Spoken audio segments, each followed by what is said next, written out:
آپ کی عظمت پر ایک اور حدیث اور اس سے ایک بالکل نیا استدلال, بہت پیارا استدلال. حدیث پہلے دیکھیں.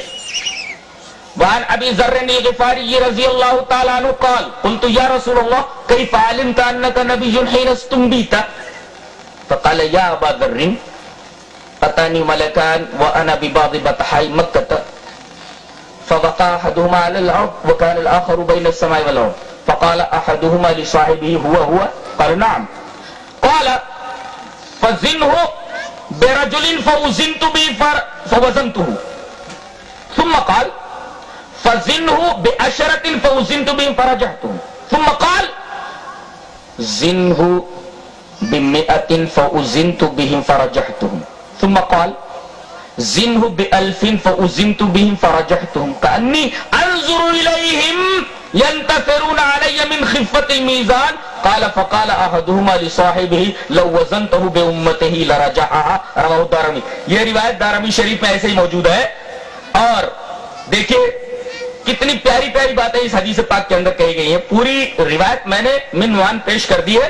اب اس حدیث کا مفہوم دیکھیے اور اس حدیث کے تعلق سے کچھ عجیب و غریب باتیں. حضرت ابو ذر غفاری رضی اللہ تعالیٰ عنہ فرماتے ہیں کہ میں نے نبی کریم صلی اللہ علیہ وسلم سے پوچھا کہ اے اللہ کے رسول یہ بتائیے کہ آپ کو کیسے معلوم ہوا کہ آپ اللہ کے نبی بنا دیے گئے ہیں؟ تو آپ نے فرمایا اے ابو ذر میں بطحا کے ایک حصے میں تھا.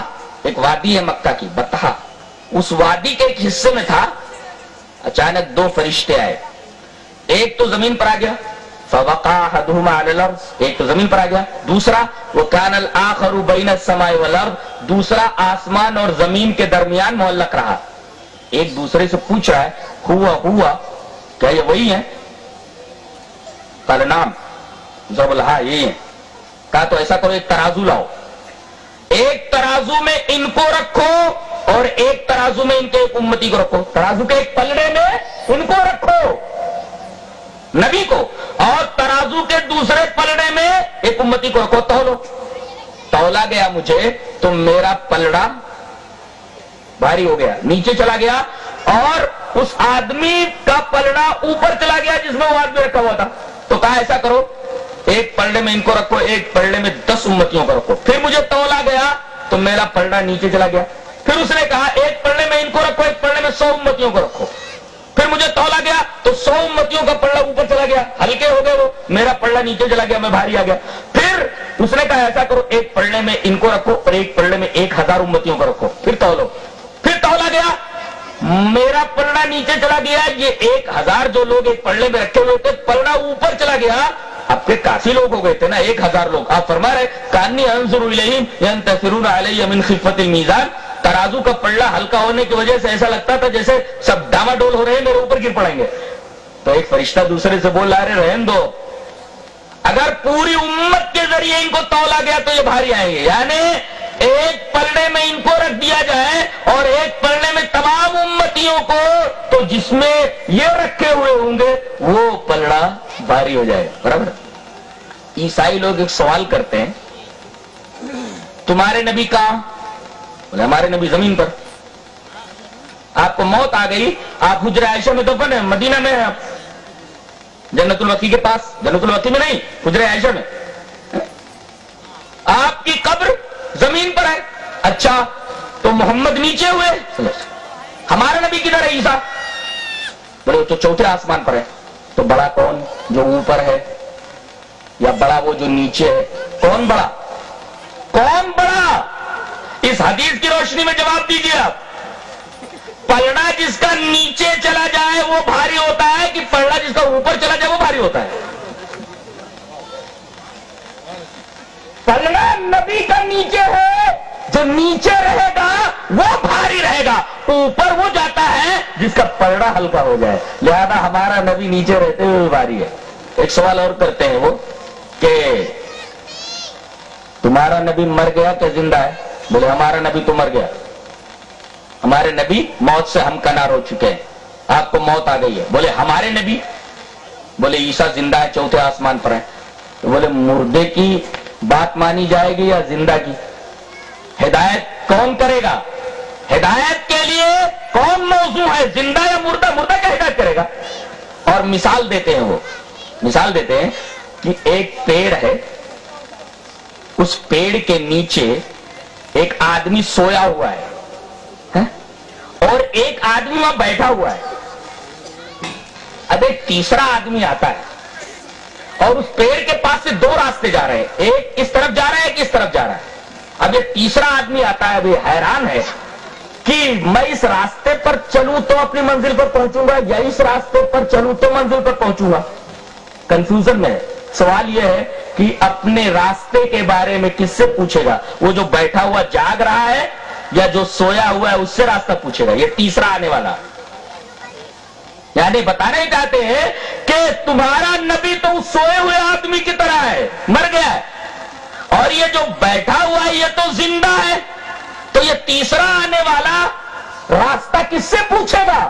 اس سوئے ہوئے آدمی سے کہ یہ جو بیٹھا ہوا ہے اس سے؟ تو اہل حدیث نے کیا جواب دیا؟ نہیں، اس سوئے ہوئے آدمی سے یہ تیسرا پوچھے گا. کیوں؟ اس لیے کہ یہ جو بیٹھا ہوا جاگ رہا ہے یہ بھی راستہ بھولا ہوا ہے، اس انتظار میں ہے کہ یہ سونے والا اٹھے تو میں راستہ پوچھوں، ادھر جاؤں کیا ادھر جاؤں. وہ بھی اس انتظار میں ہے کہ یہ سونے والا اٹھے اور اٹھنے کے بعد میں راستہ پوچھوں، اس لیے کہ جو جاگ رہا ہے بیچارہ وہ بھی راستہ بھولا ہوا ہے، وہ اس انتظار میں ہے کہ حضرت اٹھے تو میں راستہ پوچھوں. اس اعتبار سے بھی ہمارا نبی سب سے افضل ہوا. اسی وجہ سے کہا جاتا ہے نا آپ افضل الانبیاء ہیں. پتہ یہ چلا کہ آپ کو ایک پلڑے میں رکھ دیا جائے اور دوسرے پلڑے میں تمام امتیوں کو، تو آپ جس پلڑے میں ہوں گے وہ پلڑا بھاری ہو جائے گا. اچھا، اب آج ہمارے درمیان نبی کریم صلی اللہ علیہ وسلم نہیں ہے. کیا موجود ہے ہمارے درمیان؟ آپ کی احادیث. اب میں کیا کرتا ہوں، آپ کی ایک حدیث ایک پلڑے میں رکھتا ہوں، ایک پلڑے میں رکھ دیتا ہوں. تمام اماموں کی تمام باتیں ایک پلڑے میں رکھ دیتا ہوں اور تولتا ہوں. کون سی چیز بھاری ہو جائے گی؟ نبی کی بات. جب آپ سب سے باوزن ہے تو آپ کی بات بھی سب سے باوزن. یہ حدیث تعلیم دیتی ہے ہمیں کہ نبی کی بات سب سے وزنی ہے. اگر آپ امت کے مقابلے میں پوری امت ایک پلڑے میں اور آپ ایک پلڑے میں، جس پلڑے میں آپ ہوں پلڑا بھاری ہو جائے، ایسے ہی آپ کی بات ایک پلڑے میں رکھ دی جائے اور دنیا کے تمام انسانوں کی بات ایک پلڑے میں رکھ دی جائے تو آپ کی حدیث کو سر آنکھوں پر رکھ لیا جائے اور دنیا کے تمام انسانوں کی باتیں ٹھکرا دی جائے.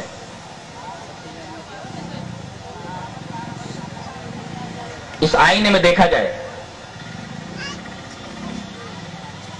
یہ ہم نہیں کہہ رہے، یہ خود حدیث سے ثابت ہے کہ ایک طرف نبی کی بات ہو، دوسری طرف کسی بڑے سے بڑے صحابی کی بات ہو تو ہم صحابی کی بات کو نہیں مانتے. اگر نبی کی بات موجود ہے تو ہم نبی کی بات کو لیں گے اس حدیث پاک کی روشنی میں. دلیل اس طرح ہے. وعن ابن شهاب ان سالم بن عبد الله حدثه انه سمع رجلا من اهل الشام وهو يسأل عبد الله بن عمر عن التمتع بالعمرة الى الحج فقال عبد الله بن عمر هي حلال فقال الشامي ان اباك قد نهى عنها فقال ابن عمر أرأيت إن كان أبي نهى عنها وصنعها رسول الله صلى الله عليه وسلم أمر أبي يتبع أم أمر رسول الله صلى الله عليه وسلم فقال الرجل بل أمر رسول الله صلى الله عليه وسلم فقال لقد صنعها رسول الله صلى الله عليه وسلم. رواه الترمذي في كتاب الحج. حضرت امام ترمذی اس حدیث پاک کو ایسے ہی کتاب الحج میں لائے. مطلب کیا ہے؟ کہتے ہیں سیریا کا رہنے والا، شام کا ایک سیرین حضرت عبداللہ ابن عمر رضی اللہ تعالیٰ عنہ کے پاس آیا اور اس نے کہا کہ حضرت ایک مسئلہ پوچھنا ہے. کہا کہ پوچھو. کہا کہ یہ بتائیے حج تمتع کرنا کیسا ہے؟ حج تمتع کرنا کیسا؟ آپ نے فرمایا حج تمتع جائز ہے. اس نے کہا لیکن آپ کے ابا حضرت عمر رضی اللہ تعالیٰ عنہ تو حج تمتع سے منع کرتے تھے. آپ کہہ رہے ہیں کہ حج تمتع جائز ہے لیکن آپ کے ابا حضرت عمر منع کرتے تھے، برابر؟ اب حضرت عبداللہ ابن عمر رضی اللہ تعالیٰ عنہ جذبات میں آ گئے، غصے میں آ گئے، کہنے لگے سن ارأیت ان کان ابی نہا نہا، سن میرے باپ نے منع کیا ہے، وہ صنعہ رسول اللہ صلی اللہ علیہ وسلم، اور نبی نے کیا ہے، اب بول امرو ابی اتبعو ام امر رسول اللہ صلی اللہ علیہ وسلم، میرے باپ کی بات مانی جائے گی یا رسول اللہ صلی اللہ علیہ وسلم کی؟ تو وہ شامی بولنے لگا، ایمان والا تھا نا، کہنے لگا بل امر رسول اللہ صلی اللہ علیہ وسلم، رسول اللہ صلی اللہ علیہ وسلم کی بات مانی جائے گی۔ تو حضرت عبداللہ ابن عمر فرما رہے لقد صنع رسول اللہ صلی اللہ علیہ وسلم، رسول اللہ صلی اللہ علیہ وسلم نے حج تمتع کی اجازت دی ہے۔ کیا پتا چلا اس حدیث پاک سے؟ خود حضرت عبداللہ ابن عمر جو حضرت عمر کے بیٹے ہیں، اس حدیث میں انہی کا واقعہ مذکور ہے جو ترمذی کتاب الحج میں ہے کہ ایک طرف ان کے والد رسول اللہ صلی اللہ علیہ وسلم کے دوسرے خلیفہ، دوسرے جانشین، بہت بڑے عالم حضرت عمر رضی اللہ تعالیٰ عنہ کے اجتہادات آپ مطالعہ کیجئے، پتا چلتا ہے کہ آپ کتنے بڑے عالم تھے۔ ایک طرف ان کی بات اور دوسری طرف نبی کریم صلی اللہ علیہ وسلم کی بات۔ حضرت عبداللہ ابن عمر فرما رہے کہ کن کی بات مانی جائے گی، میرے باپ کی یا میرے نبی کی؟ ایمان والا شامی کہنے لگا نہیں، نبی کی بات مانی جائے گی۔ تو حضرت عبداللہ ابن عمر فرما رہے نبی کریم صلی اللہ علیہ وسلم نے حج تمتع کی اجازت دی ہے۔ یہ حدیث فیصلہ کر دیتی ہے کہ ایک طرف عمر کی بات، ابو بکر رضی اللہ تعالیٰ کی بات آ جائے اور دوسری طرف نبی کی بات آ جائے، نبی کی بات کو لے لیا جائے، صحابی کی بات کو چھوڑ دیا جائے۔ عجیب بات ہے، حدیث موجود ہے لیکن اگر ایسا کیا جائے تو کہتے ہیں کہ عمر رضی اللہ تعالیٰ عنہ کی شان میں گستاخی کرتے، آپ نے ایسا کیا، یہ لوگ ایسا کہہ رہے ہیں۔ ارے بھائی اہل حدیث جو کرتا ہے وہ کسی حدیث کی روشنی میں کرتا ہے، صاف حدیث کی روشنی میں کرتا ہے۔